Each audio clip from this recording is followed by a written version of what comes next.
Ayi Kabaka Mirimu, nga ggwe Kabaka w'emirimu gyonna, mazima teri mulimu gukulema kukola, teri mulimu gulema kufunamu. Nsaba onongoseze emirimu gyange, nsaba otereze emirimu gyange, nsaba owa omukisa emirimu gyange. Mukama wange nkutegedde era bulijjo mbadde sikumanyi, naye nga bwe nkutegedde era bwe nfukamidde ne nkwegayirira emirimu gyange ogitereeze.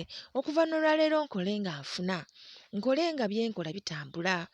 Contracts zonna baziwenze, nja kuzikola nina obusobozi.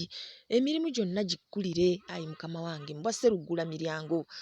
Nzigulire emirimu gyange mbwase lukeera, onkeereze emikisa gy'ebirungi era nkeere nga nkola nga nfuna ate buzibe nga nfuna.